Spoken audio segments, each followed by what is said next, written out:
Have you ever wondered how the bravest warriors in history met their end? The ones who defied entire armies, led men into impossible battles, and became legends. None of them lived forever. Today we're exploring the final moments of 10 of history's most fearless warriors, from mythical heroes to real-life generals. Some died in epic battles, others in shocking betrayals, and some met endings almost stranger than fiction. Achilles, the hero of the Trojan War, was unmatched in strength, courage, and combat skill. Son of the sea goddess Thetis, he was dipped into the river Styx as a baby, making him nearly invulnerable, except for one small spot on his heel. His feats in battle were legendary. He defeated countless Trojan warriors, including Hector, the Prince of Troy. Yet even the mightiest heroes have a weakness. During the siege of Troy, Paris, guided by the god Apollo, fired an arrow that struck Achilles precisely in his heel, his one vulnerable spot. Despite his armor, the arrow pierced through, and Achilles fell to the ground. His comrades wept for the fallen hero, and the Greeks mourned the loss of the man who inspired them to fight harder than ever. Achilles' death wasn't just a physical end, it symbolized the fragile nature of even the most heroic lives. The story of his demise reminds us that courage alone cannot make one immortal, and that fate often chooses the moment of a hero's fall. Leonidas, the king of Sparta, is remembered as the ultimate symbol of courage. Leading 300 Spartans against the massive Persian army at Thermopylae, Leonidas knew the odds were impossible. For 3 days, his small force held back thousands of enemy soldiers, displaying unmatched discipline, strategy, and bravery. On the final day, the Persians found a way around the Spartan lines, surrounding them. Understanding that death was inevitable, Leonidas made a choice. He ordered most of his men to retreat, while he stayed with 300 loyal warriors to fight to the last breath. With shields raised and spears poised, Leonidas and his men faced waves of attacks, holding the line with heroic determination. Eventually, he was killed in battle, struck down but unbroken in spirit. Musashi, the undefeated samurai, is a figure of both legend and historical fact. Born in 1584, he fought over 60 duels in his lifetime and never once lost. Known for his mastery of the dual sword technique, he revolutionized samurai combat and became a revered strategist. Unlike many warriors, Musashi did not fall in battle. Instead, he lived a long life honing his craft. In his later years, he focused on writing, creating the Book of Five Rings, which detailed strategy, philosophy, and martial arts techniques. Despite his extraordinary life, the inevitable came for Musashi in 1645. At the age of 62, he passed away from natural causes, surrounded by students who had learned under his guidance. His death, quiet and peaceful, contrasts sharply with the violence of his life, proving that even the fiercest warriors eventually meet a calm end. Musashi's legacy is eternal. Through his teachings, he continues to inspire warriors, strategists, and leaders around the world. Khalid ibn al-Walid, known as the Sword of God, was one of history's most brilliant military strategists. Born in 592 A.D., he led countless campaigns across Arabia, Persia, and the Byzantine Empire, never losing a single battle. His speed, strategy, and sheer fearlessness earned him the respect of allies and enemies alike. Khalid's troops revered him, knowing that he led from the front, inspiring men to fight harder and bolder than they ever imagined. Yet even the greatest warriors eventually faced the limits of life. After decades of leading armies, Khalid retired to Medina, stepping away from the battlefield that had defined him. In 642 AD, he passed away peacefully from illness, surrounded by family and disciples who had learned from his genius. His death, far from dramatic or bloody, marked the end of an era in military history. Shaka Zulu, the fearsome leader of the Zulu kingdom, was both a visionary and a warrior feared across southern Africa.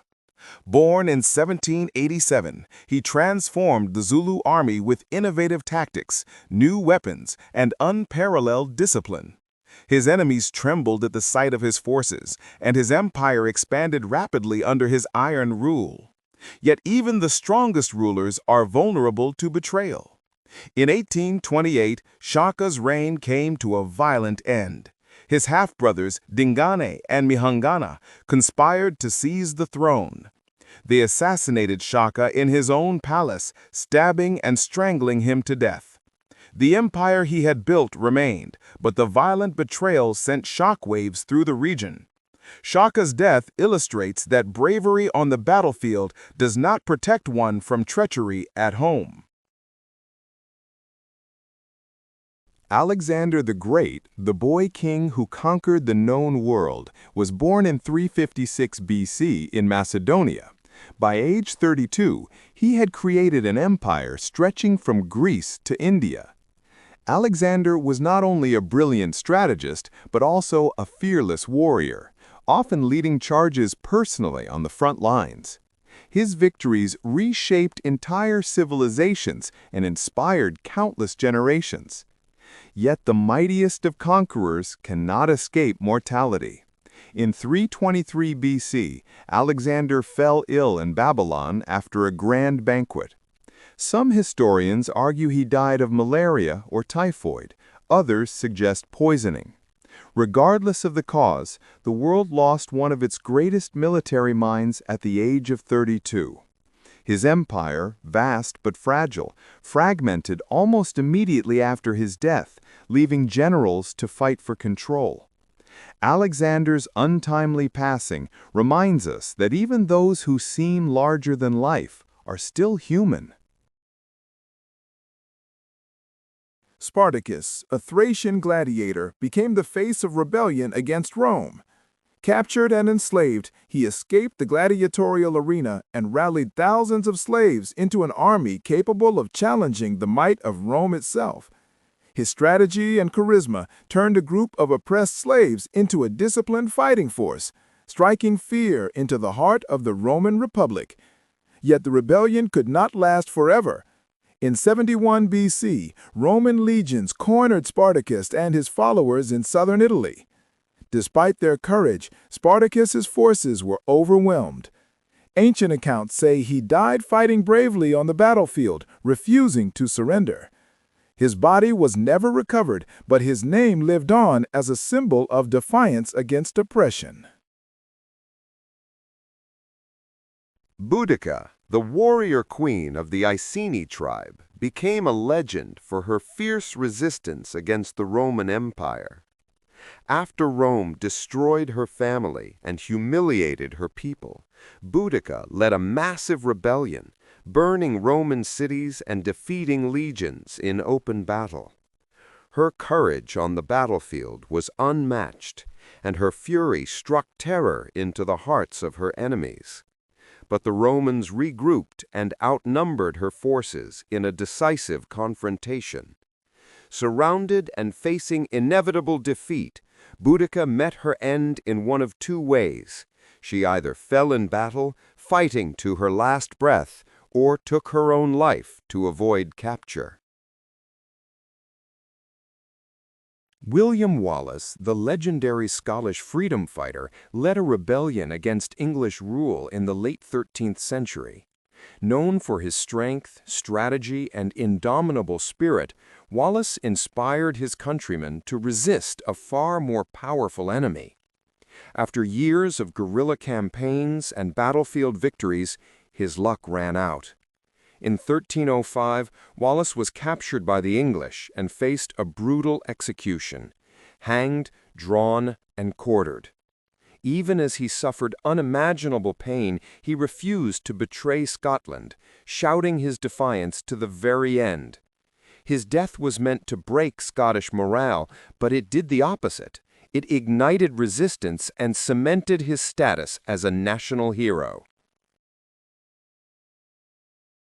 Joan of Arc, a teenage girl with visions of divine guidance, led French armies to victory during the 100 Years' War.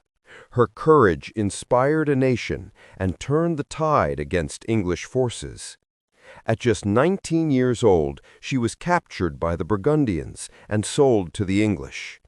Tried for heresy, she faced a court that sought to discredit her divine inspiration.